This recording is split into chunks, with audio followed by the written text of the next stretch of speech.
할렐루야. 자녀들이 늘어나면서 아이들마다 보여주는 애교가 얼마나 큰 기쁨인지 모릅니다. 초등학생 아이들이 보여주는 애교, 유치원생이 보여주는 애교, 아직 말도 못하는 막둥이가 보여주는 애교, 부모로서 각양각색의 애교를 볼 때면 웃음이 절로 나와요. 그런데 가끔 아이들 사이에 부모의 즐거움을 오해한 애교가 보는 이를 당황하게 만들 때가 있습니다. 동생의 젖병을 물고 아기 흉내를 낸다거나 아기처럼 울고 따라하기 다소 민망한 알아듣기 어려운 아기의 말투를 흉내냅니다. 아이들 눈에는 부모가 아기의 모습을 좋아한다고 생각하기에 나보다 더 사랑받는 것 같은 막내를 따라하는 것이죠. 사실 막내는 숨만 쉬어도 귀엽고 예쁜 게 사실입니다. 이 영상을 저희 아이들이 볼 텐데 큰일 났어요. 사실 저희 막내는요, 진짜 숨만 쉬어도 예뻐요. 그렇다고 다른 아이들이 사랑스럽지 않은 것은 아닙니다. 부모에게는 모두 다 똑같이 사랑스럽고 그 존재 자체로 큰 기쁨이지요. 첫째, 둘째, 셋째, 넷째 모두 다 똑같이 저는 사랑합니다. 자기 자신의 가치를 안다면 형제 중 누군가를 더 사랑한다고 오해하거나 부모의 손이 더 가는 막내를 따라하는 부끄러운 행동을 하지는 않을 거예요. 자기 자신이 얼마나 사랑받는 존재인지 그저 나 자신을 부모가 사랑한다는 사실을 안다면 아이가 누군가를 따라하는 일은 없을 것이다 라는 거죠. 하나님께서는 우리 모두를 아주 값진 존재라고 불러주십니다. 죄로 가득한 하나님과 원수된 인생을 예수 그리스도의 복음으로 어떤 피조물보다 가치 있는 존재가 됐음을 말씀해 주시지요. 갈라디아서 4장 6절과 7절 말씀입니다. 함께 읽어보도록 하겠습니다. 시작. 너희가 아들이므로 하나님이 그 아들의 영을 우리 마음 가운데 보내사 아빠 아버지라 부르게 하셨느니라. 그러므로 내가 이후로는 종이 아니요 아들이니 아들이면 하나님으로 말미암아 유업을 받을 자니라. 아멘. 여기서 이 아빠 아버지라는 표현은 자녀만이 할 수 있는 절대 친근한 표현입니다. 혈연 관계의 자녀가 아니라면 누구도 아바라는 말을 감히 아버지께 할 수 없어요. 하지만 하나님께서는 모든 믿는 자의 아버지가 되시고 그 믿음으로 말미암아 아버지께, 우리 하나님께 아바라 부를 수 있게 하셨지요. 뿐만 아니라 종으로 주인을 섬겨야 함이 당연하지만 자녀로 그 모든 유업을 얻게 하셨습니다. 은혜의 자리로 우리를 세우신 거예요. 그 은혜로 우리를 더 이상 죄와 사망의 슬픔에 머물러 있지 않게 하셨다라는 거죠. 로마서 8장 1절과 2절 말씀입니다. 함께 읽어보도록 하겠습니다. 시작. 그러므로 이제 그리스도 예수 안에 있는 자에게는 결코 정죄함이 없나니 이는 그리스도 예수 안에 있는 생명의 성령의 법이 죄와 사망의 법에서 너를 해방하였음이라. 아멘. 우리의 변화한 가치는 계속되는 실수와 범죄에도 예수 그리스도 안에서 생명의 성령의 법으로 우리를 자유케 합니다. 죄책과 세상의 정욕을 더 이상 기뻐하지 않고 주 안에서 주어지는 거룩의 참 평안이 가득하게 된다라는 거예요. 이 모든 것이 예수 그리스도의 은혜로 주 안에서 우리에게 생겨난 변화이지요. 우리 가치가 예수 그리스도로 값지게 채워진 결과 생겨난 변화의 은혜다라는 거예요. 주님께서는 이와 같이 변한 우리의 가치를 소금과 빛으로 말씀하십니다. 많은 무리들이 주님의 말씀을 듣기 위해 모인 가운데 주님께서는 말씀하십니다. 본문 13절 말씀인데요. 함께 읽어보도록 하겠습니다. 시작. 너희는 세상의 소금이니 소금이 만일 그 맛을 잃으면 무엇으로 짜게 하리요? 후에는 아무 쓸데없어 다만 밖에 버려져 사람에게 밟힐 뿐이니라. 아멘. 주님께서는 제자들과 무리를 향해 너희는 세상의 소금이다 라고 선포하십니다. 이 소금이라는 표현을 이해하기 위해서는 우리는 먼저 소금을 얻는 방법을 이해해야 하는데요. 지금은 염전에서 소금을 얻지만 고대 팔레스타인 지방에서는 염전이 아닌 사해 근방의 암성이나 늪지대에서 소금을 얻었습니다. 이 소금에는 불순물이 아주 많이 섞여 있었어요. 바닷물이 증발되면서 생긴 소금 덩어리를 사용했기에 그 안에는 아주 다양한 불순물이 있었다라는 거예요. 이런 소금은 보관 과정이나 다양한 이유들로 가장 중요한 소금 본연의 짠맛을 잃어버리는 경우가 종종 있었습니다. 순수한 소금을 음식에 사용하는 지금의 우리로서는 상상할 수도 없는 일이지만 예수님 당시의 사람들은 이 말씀을 들을 때에 맞아. 소금이 그 맛을 잃어버리는 경우가 있어 라고 이 말씀을 잘 이해할 수 있었다라는 거예요. 예수님께서는 우리의 믿음과 신앙을 소금에 비유하며 말씀하십니다. 맛을 잃은 소금은 이 말씀을 듣는 무리들에게는 큰 충격이었어요.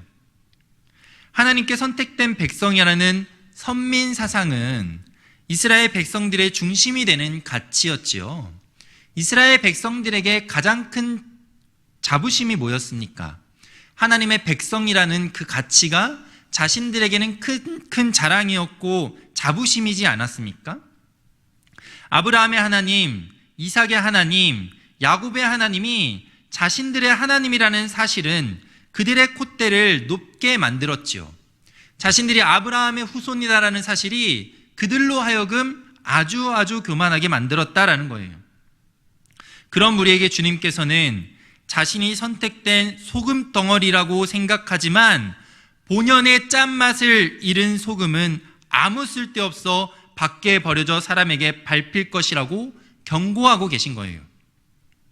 선민이라는 교만을 버릴 것을 지금 명령하고 계신 것이죠. 이에 대해 요한은 요한복음에서 이와 같이 말합니다. 요한복음 1장 12절과 13절 말씀인데요. 함께 읽어보도록 하겠습니다. 시작. 영접하는 자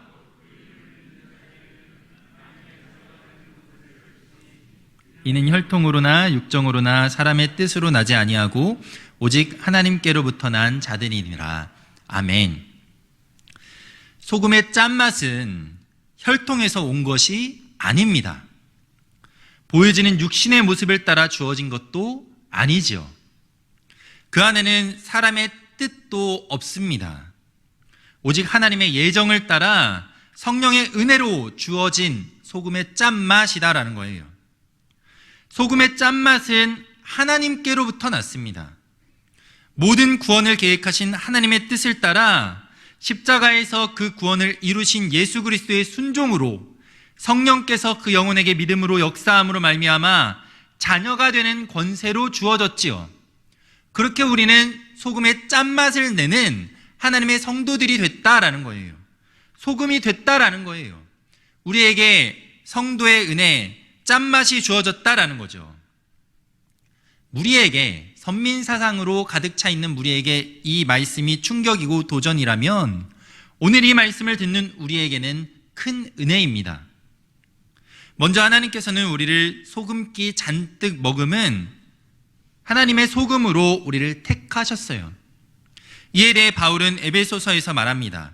에베소서 1장 4절과 5절 말씀인데요. 함께 읽어보도록 하겠습니다. 시작. 곧 창세전에 그리스도 안에서 우리를 택하사 우리로 사랑 안에서 그 앞에 거룩하고 흠이 없게 하시려고 그 기쁘신 뜻대로 우리를 예정하사 예수 그리스도로 말미암아 자기의 아들들이 되게 하셨으니 아멘. 바울은 우리의 믿음이 하나님의 창조전 미리 계획되어 있었다고 말합니다. 우리의 믿음이라는 것이 창조 전부터 하나님께서 계획해 놓으신 거다라는 거죠. 전능하신 하나님께서는 그렇게 우리를 미리 보셨습니다.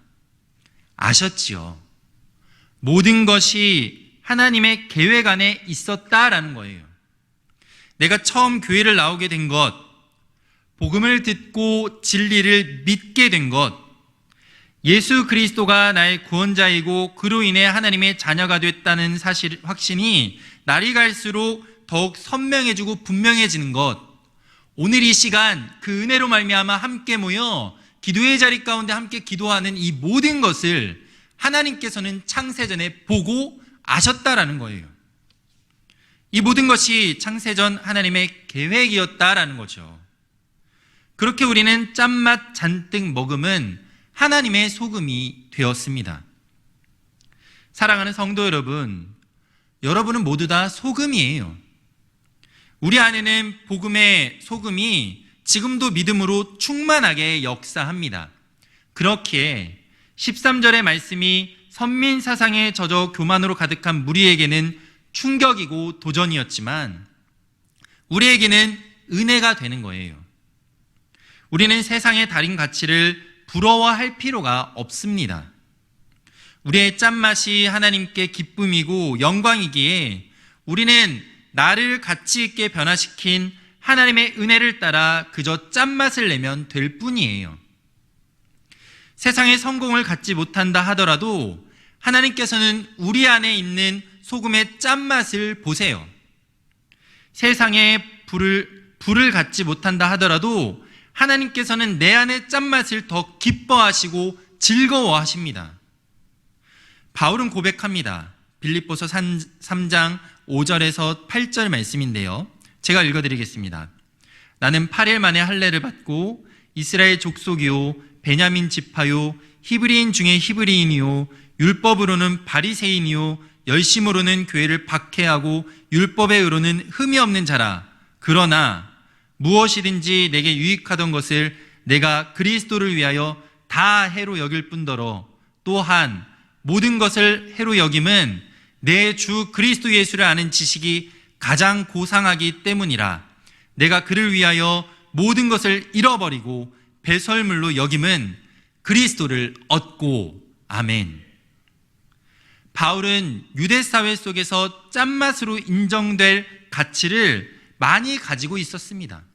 유대인들은요, 그의 혈통이 어떻냐, 그가 어디 지파 사람이냐, 말씀을 얼마나 잘, 율법을 얼마나 잘 지키냐, 이런 것들이 유대 사회 안에서는 짠맛으로 인정됐지요. 할례, 베냐민 지파, 히브리인, 바리새인. 하지만 예수 그리스도의 은혜 입은 후에는 바울은 봅니다. 그 모든 것이 밖에 버려져 사람들에게 밟힐 아무 쓸데없는 가치임을 바울은 보고 고백한다라는 거예요. 그래서 말하죠. 이 모든 것을 해로 여기고 배설물로 여긴다라고 말하는 거예요. 오직 그리스도를 얻음을 기뻐하고 감사한다라고 고백하는 것이죠. 그것이 내가 자랑할 수 있는 짠맛이기에 바울은 그것을 고백하며 기쁨과 감사하고 있는 것입니다. 내 안에 복음의 짠맛이 있음을 믿으시기 바랍니다. 그 짠맛이 세상 속에 비록 볼품없는 나의 모습일 수 있지만 하나님 앞에 아주 가치 있고 쓸모 있는 존재로 세워주는 힘이 됨을 믿음으로 나아갈 수 있기를 원합니다. 그 짠맛이 우리의 힘이고 능력이에요. 복음의 값진 가치를 말씀하신 주님께서는 이어서 그 가치가 세상 속에 드러나게 될 것이다 라고 말하는데요. 본문 14절 말씀입니다. 함께 읽어보도록 하겠습니다. 14절 말씀 시작. 너희는 세상의 빛이라. 산 위에 있는 동네가 숨겨지지 못할 것이요. 아멘. 주님께서는 믿음의 사람을 빛이다 라고 말씀하십니다. 빛은 주로 하나님과 예수님께 해당되는 표현이에요. 이 빛이 믿음으로 말미암아 이제 자녀인 믿음의 사람들에게도 주어져서 빛의 칭호를 주님께 친히 받게 됐습니다. 빛으로 불릴 뿐만 아니라 빛을 발하게 됐죠. 숨길 수 없는 산 위의 동네는 예수님의 말씀을 들으며 앉아있는 무리로 하여금 예루살렘을 떠올리게 했는데요. 이사야 2장 3절 말씀입니다. 제가 읽어드리겠습니다. 많은 백성이 가며 이르기를 오라 우리가 여호와의 산에 오르며 야곱의 하나님의 전에 이르자. 그가 그의 길을 우리에게 가르치실 것이라. 우리가 그 길로 행하리라 하리니 이는 율법이 시온에서부터 나올 것이요 여호와의 말씀이 예루살렘에서부터 나올 것임이니라. 아멘. 이사야 선지자는 종말의 예루살렘을 시온 산 위에 세워진 예루살렘으로 전했어요. 마지막 때에 여호와의 전이 있는 산이 다른 산들 위에 우뚝 서게 되고 온 세상 사람들이 그 산을 보고 와서 하나님의 진리를 배우게 될 것이다 라고 말씀했습니다. 우리는 이 말씀을 알기에 주님께서 말씀하신 산 위에 있는 동네를 들으며 예루살렘을 떠올렸습니다. 그런데 주님께서는 그 예루살렘을 빗댄 너희와 연결하여 말씀하시죠. 믿음의 사람이 하나님의 전 예루살렘과 같고 이사야의 예언과 같이 그리스도의 전된 성도 개개인이 온 세상 사람들에게 하나님 나라를 보게 할 것이다 라고 주님께서는 말씀하신 거예요. 그리고 우리에게 빛나는 하나님의 빛을 하나님께서는 세상에 세워 모두에게 보게 하실 것이다 라고 말합니다. 본문 15절 말씀입니다. 함께 읽어보도록 하겠습니다. 시작. 사람이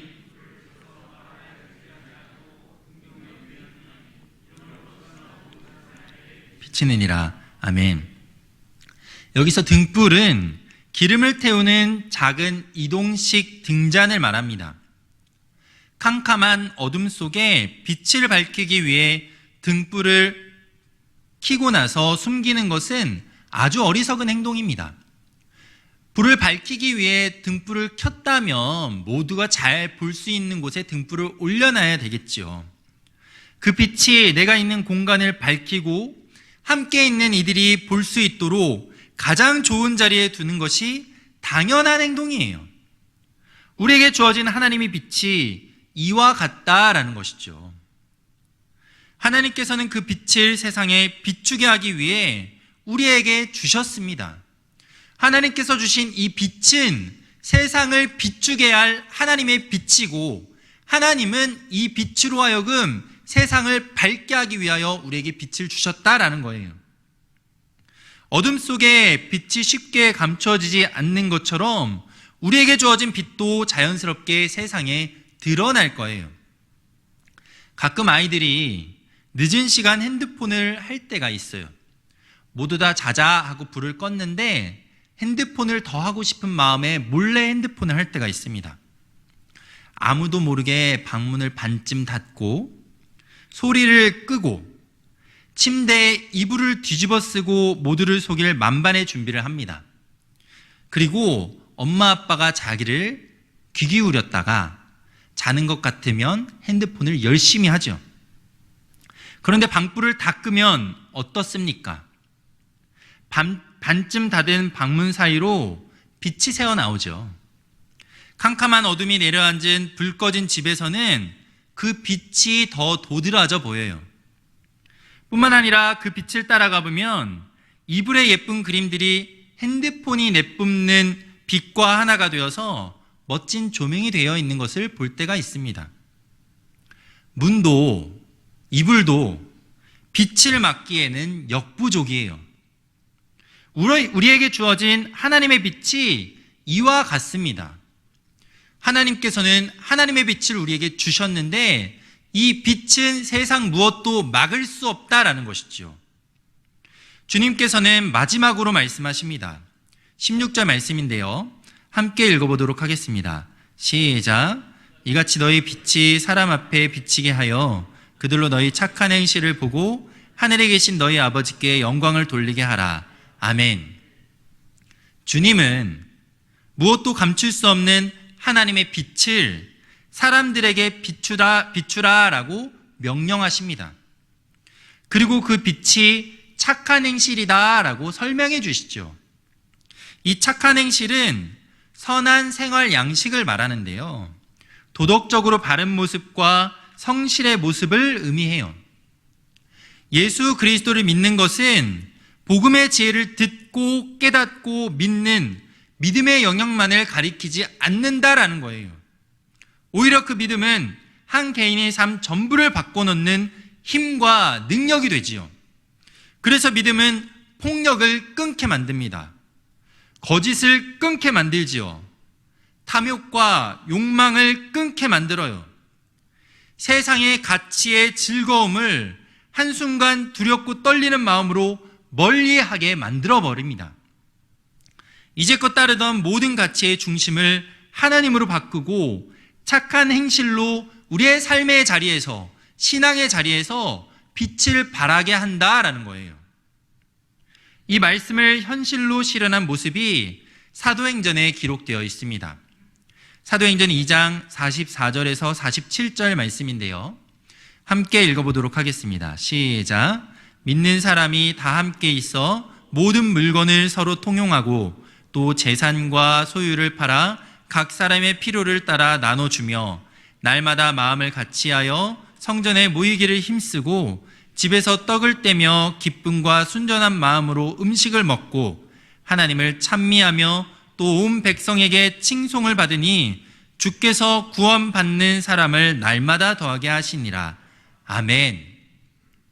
변화된 믿음의 선진들은 자신의 물건을 함께 통용했습니다. 소유와 재산을 나눠 공동체 안에서 가난을 도왔지요. 함께 먹고 함께 예배했습니다.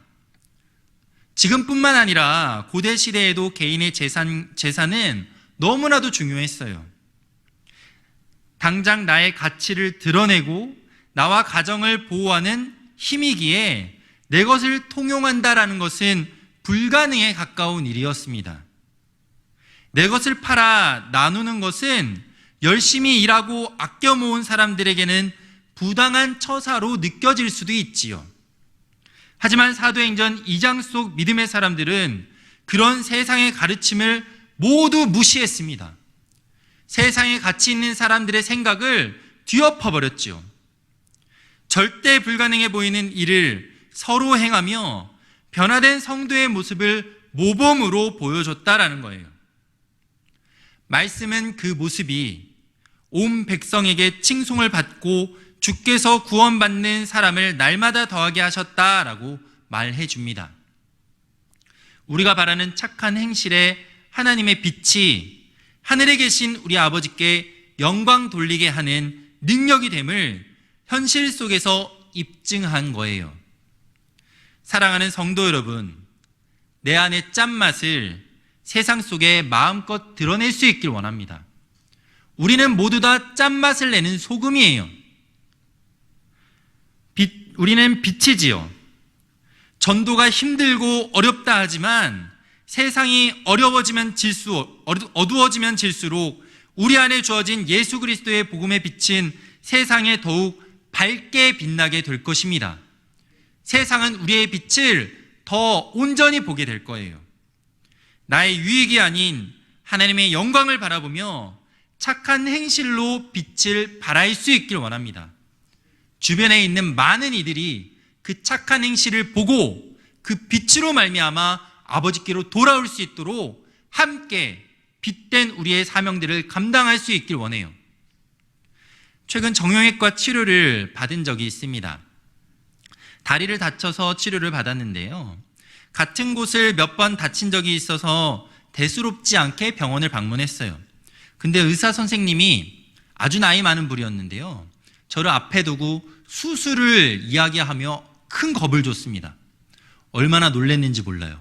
수술이요? 전에는 그냥 약 먹고 났는데요. 선생님은 저에게 막 설명하면서 이게 얼마나 심각한 건지 아냐고 막 저를 다그쳤습니다. 그렇게 잔뜩 겁먹은 저에게 수술까지는 아니고 한 10번 정도 주사를 맞으면 될 것 같습니다 라고 얘기했어요.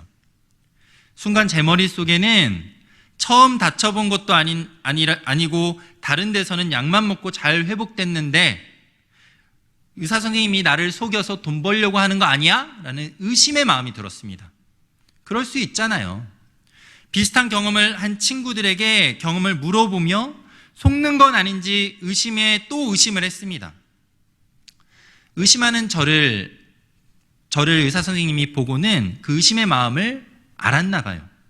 그래서 의사 선생님이 저에게 그 다친 것에 대해서 아주 자세하게 설명해 주기 시작했습니다. 그리고 그 주사 치료가 저에게 어떤 유익이 되는지를 또 자세하게 설명해 줬어요. 그리고는 중요한 돈, 그 주사가 조금 비싼데 보험으로 다 돼요 라고 얘기했습니다. 그제서야 저는 그럼 주사 맞을래요 하고 주사를 맞았어요.